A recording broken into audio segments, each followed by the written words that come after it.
ଦୁର୍ଯ୍ୟୋଧନଙ୍କ ଆହ୍ଲାଦିତ କରିବା ପାଇଁ କୁରୁବୃଦ୍ଧ ବିଶ୍ୱ କରିଲେ ଶଙ୍ଖ ଧ୍ୱନି ସେନା ଦେ ମେଦି କମ୍ପିଲା ମେଦିନୀ। ତାପରେ ଶଙ୍ଖ ସିଂହା ଭେରି ଢୋଲ ମୃଦୁଙ୍ଗ ଆଦି କରି ବଜାନ୍ତେ କୌରବ ବୀର ସେନା ଦେ ହେଲା ଭୟଙ୍କର। ତାପରେ ଶ୍ଵେତ ଅଶ୍ୱଯୁକ୍ତା ବିରାଟ ରଥେ ହୋଇ ସ୍ଥିତ ଦିବ୍ୟ ଶୃଙ୍ଗକୁ କୃଷ୍ଣାର୍ଜୁନ ବଜାନ୍ତେ ହେଲା ମହାଶୂନ୍ୟ।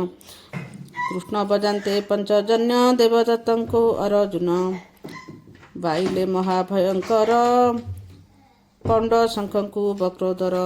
ଶଙ୍ଖ ଯେ ଅନନ୍ତ ବିଜୟ ଫୁଙ୍କିଲେ ତାଙ୍କୁ ଧର୍ମରାୟ।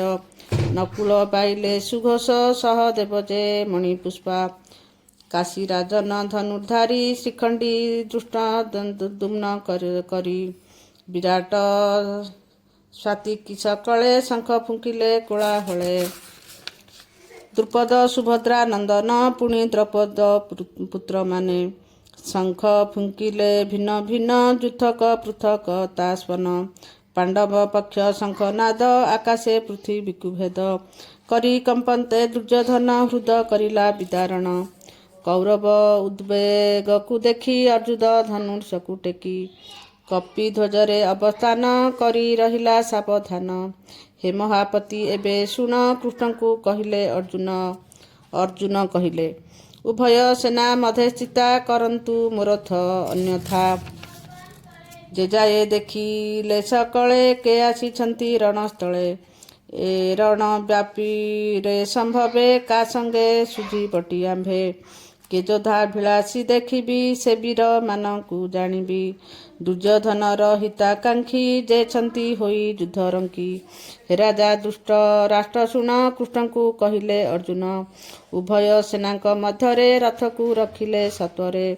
ଭୀଷ୍ମ ଦ୍ରୋଣଙ୍କ ସମ୍ମୁଖରେ ତଥା ସମସ୍ତ ନୃପାଗ୍ରରେ ରଖି ସେ ଅର୍ଜୁନଙ୍କ ରଥ କହିଲେ ଦେଖ କୁରୁପାଥ। ସେ ଯୁଦ୍ଧ ଭୀମର ଅର୍ଜୁନା ଦେଖିଲେ ପିତୃ ଭାତୃଗଣ। ଆଚାର୍ଯ୍ୟ ପୁତ୍ର ସେ ପୌତ୍ର ମାତୁଳ ବନ୍ଧୁ ସମବେତ। ଶ୍ୱଶୁର ସୁହୃଦେ ସକଳେ ଅଛନ୍ତି ଉଭୟଙ୍କ ମେଳେ। ଯୁଦ୍ଧେ ପ୍ରସ୍ତୁତ ଥିବା ଜନ ମାନଙ୍କୁ ଦେଖିଲେ ଅର୍ଜୁନ।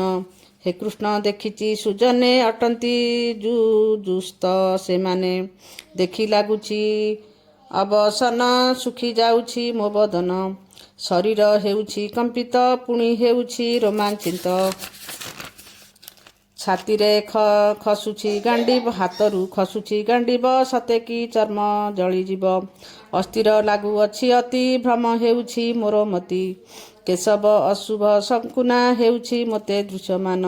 ଏ ଯୁଦ୍ଧେ ଆତ୍ମୀୟଙ୍କୁ ମାରି ଦିଶୁନି ଶ୍ରେୟ ହେଲା ପରି। ହେ କୃଷ୍ଣ ଯୁଦ୍ଧର ବିଜୟ କିମ୍ପା ମୋହର ରାଜଜୟ। ନାହିଁ କାହିଁରେ ପ୍ରୟୋଜନ ନଇଛେ ସୁଖ ଭୋଗମାନ। ଯାହାକୁ ସୁଖ ପାଇଁ ରାଜ୍ୟ ଭୋଗାଦି ଥିଲା ଆମ୍ଭ କାର୍ଯ୍ୟ। ଶତ ସମରେ ଉପସ୍ଥିତ ଧନ ପ୍ରାଣାଦି କରି ତିକ୍ତ।